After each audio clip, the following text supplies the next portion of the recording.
To clear browsing history in Google Chrome. Open Google Chrome on your computer.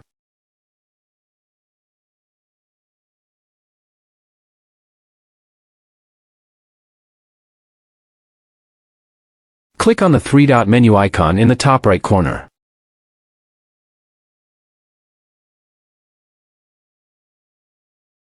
Hover over History in the drop-down menu.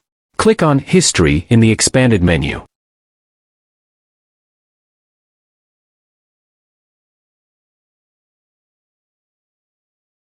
On the left sidebar, click Clear Browsing Data.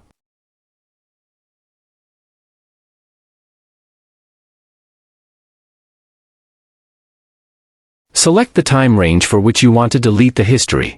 Check the types of data you want to delete, such as browsing history, cookies, cached images, and files.